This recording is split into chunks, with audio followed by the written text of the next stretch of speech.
Olá pessoal, bom dia, boa tarde, boa noite, boa madrugada. Espero que todos estejam bem em paz profunda. Meu nome é Débora Matos, vou dar continuidade aqui à leitura do Um Curso em Milagres. Eu estou lendo alguns livros, né? E hoje eu escolhi esse, sabadão aqui em casa. Estamos em novembro de 2025, caso você esteja vendo no futuro. Eu vou aproveitar aqui a paz do meu lar e continuar aqui no capítulo 1, segundo tópico, a expiação como defesa. 1. Tu podes fazer qualquer coisa que eu pedir. Eu te pedi para apresentar milagres e esclareci que os milagres são naturais, corretivos, curativos e universais.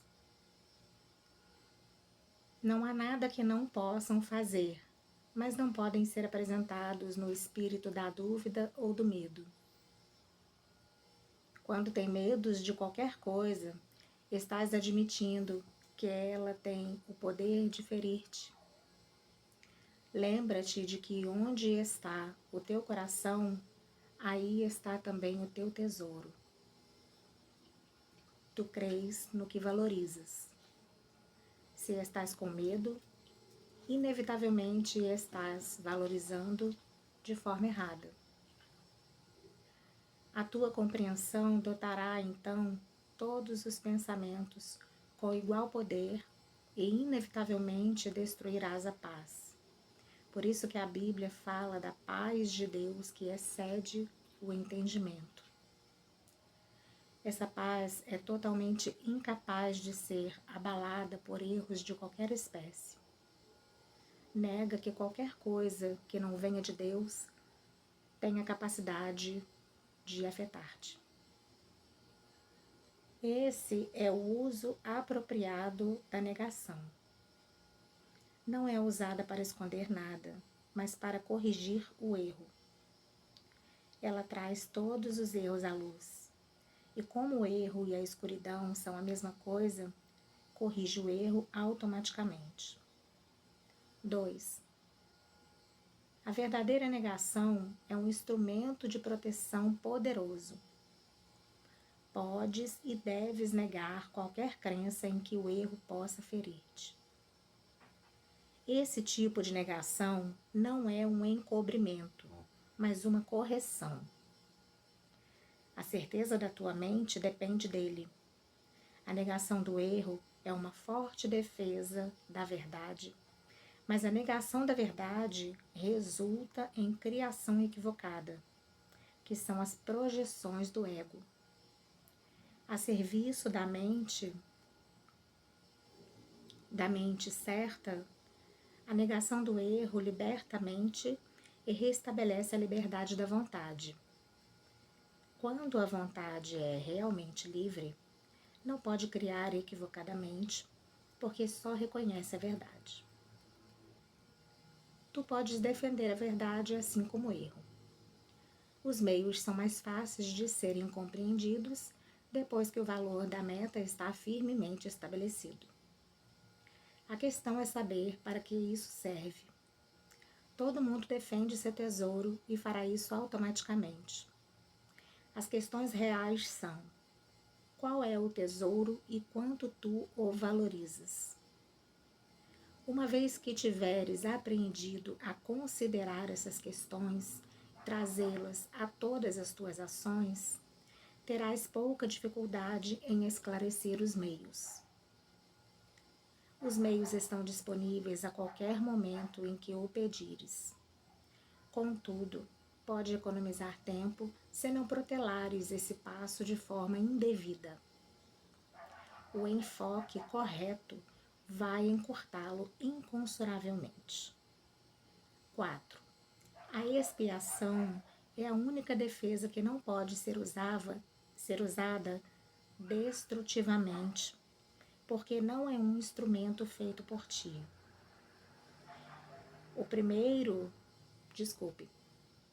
O O princípio da expiação estava em efeito muito antes de começar a expiação. O princípio era o amor. Era amor e a expiação um ato de amor.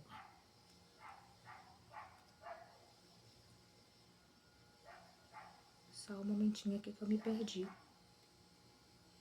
Porque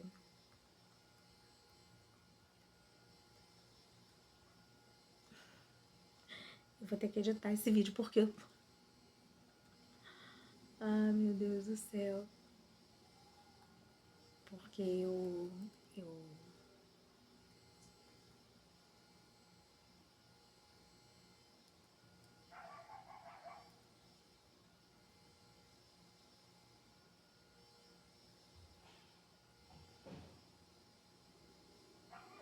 Ah, tá aqui. Atos não eram necessários antes da separação, porque a crença em espaço e tempo não existia. Foi só depois da separação que a expiação e as condições necessárias para que ela fosse cumprida foram planejadas. Então se fez necessária uma defesa tão esplêndida que não pudesse ser usada equivocadamente, embora pudesse ser recusada. A recusa, contudo, não podia transformá-la em uma arma de ataque, que é a característica inerente às outras defesas. A expiação torna-se, assim, a única defesa que não é uma espada de dois gumes, só pode curar. 5. A expiação foi construída dentro da crença no espaço-tempo, de forma a estabelecer um limite para a necessidade da própria crença, e, em última instância, para tornar o aprendizado completo. A expiação é a lição final, o aprendizado em si, assim como as salas de aula em que ocorre, é temporário. A capacidade de aprender não tem nenhum valor quando a mudança já não é necessária. O que são eternamente criativos não tem nada a aprender. Tu podes aprender a melhorar as tuas percepções e podes vir a ser um aprendiz cada vez melhor. Isso te levará a um acordo cada vez maior com a filiação. Mas a filiação em si mesma, é uma criação perfeita, e a perfeição não é uma questão de grau. O aprendizado só é significativo enquanto existe uma crença em diferenças. 6.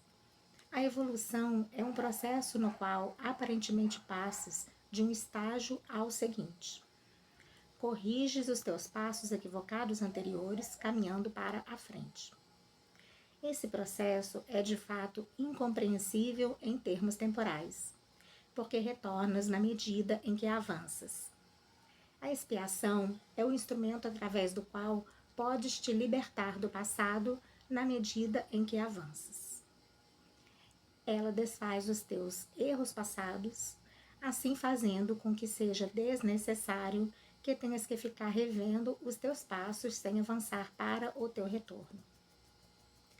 Nesse sentido, a expiação economiza tempo, mas como milagre ao qual serve, não o abole. Enquanto houver necessidade da expiação, há necessidade de tempo. Mas a expiação como plano já completo tem uma relação singular com o tempo. Até que a expiação esteja completa, suas várias fases vão prosseguir no tempo, mas toda expiação situa-se no fim dos tempos. Naquele ponto foi construída a ponte do retorno. 7. A expiação é um compromisso total. Ainda podes pensar que isso está associado à perda, um equívoco de todos os filhos de Deus, separados, fazem de uma forma ou de outra.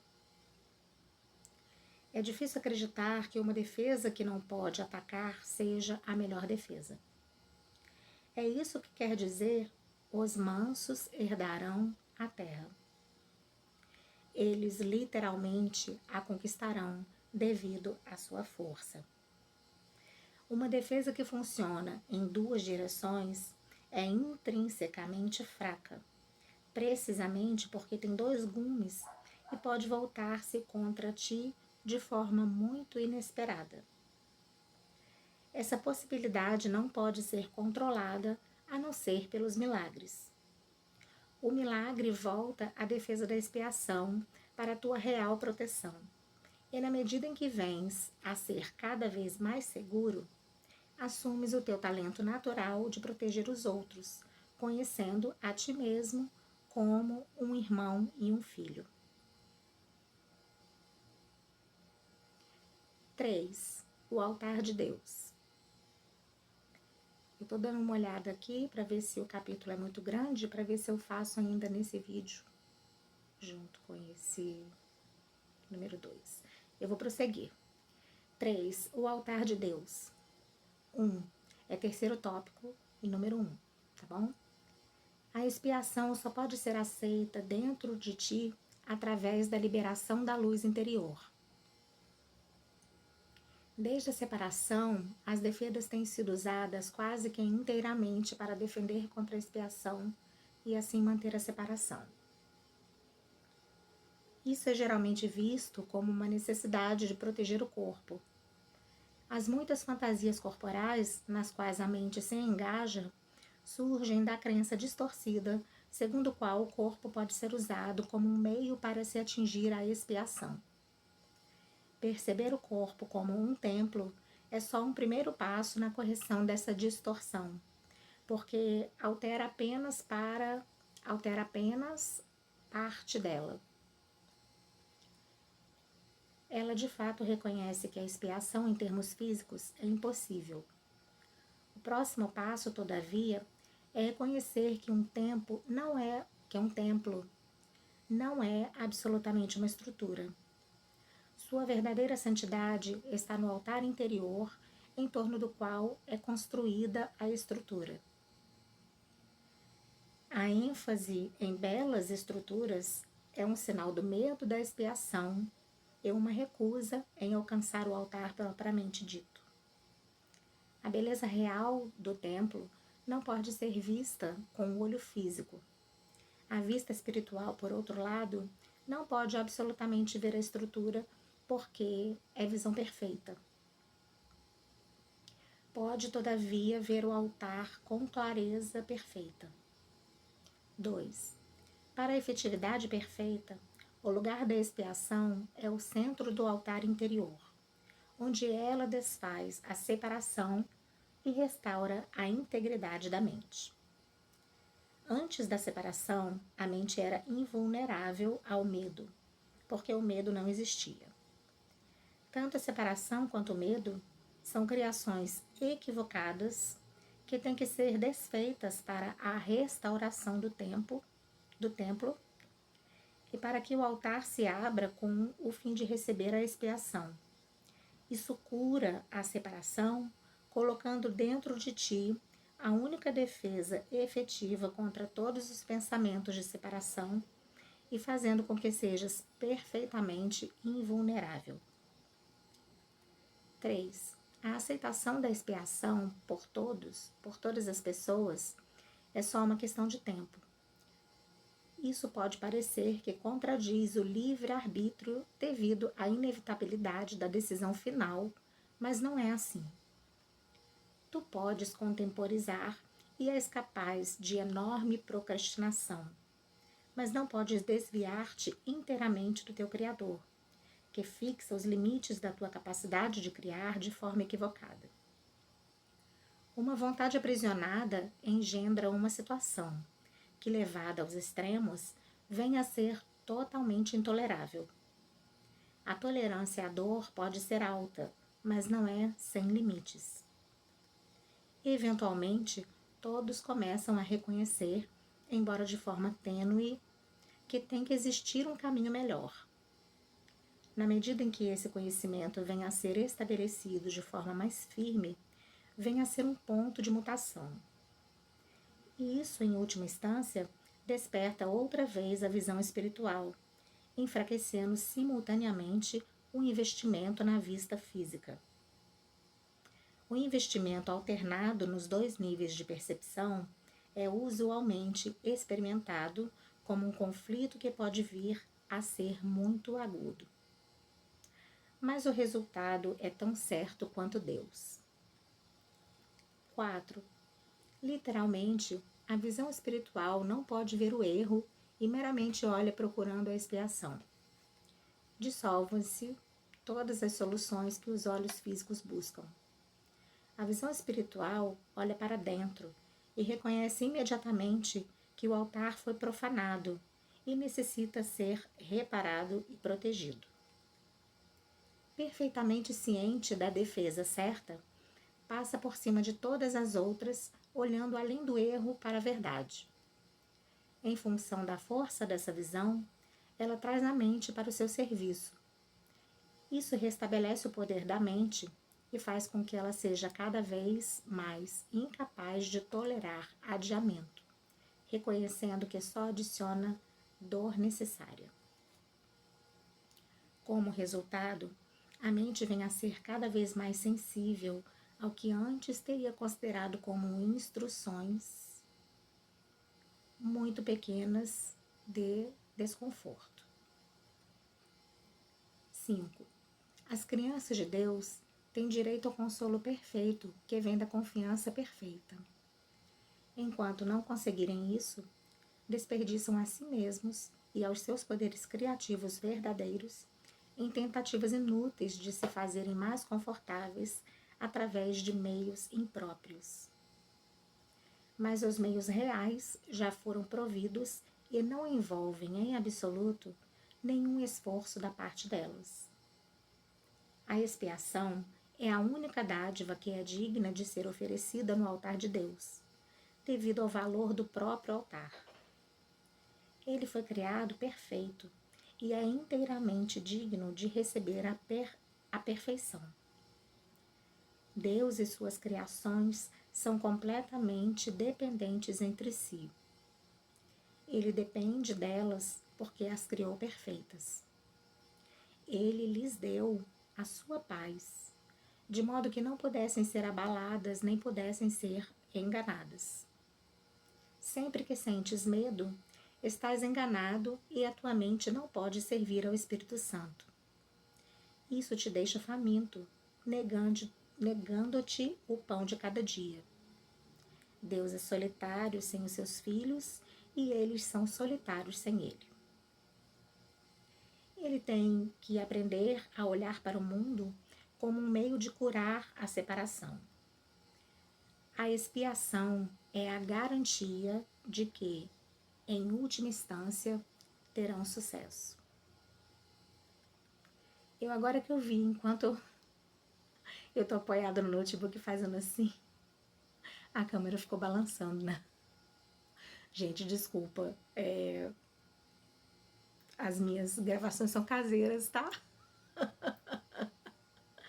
Mas existe conteúdo nelas. E um conteúdo muito bom da gente revisar e apreciar e se aprofundar. Porque essas escrituras, né, que no caso eu considero uma escritura mediúnica talvez, né, não sei se eu estou falando exatamente certo, mas que como ela recebeu por canais, né, por canais que ela captou e que aprendeu, né.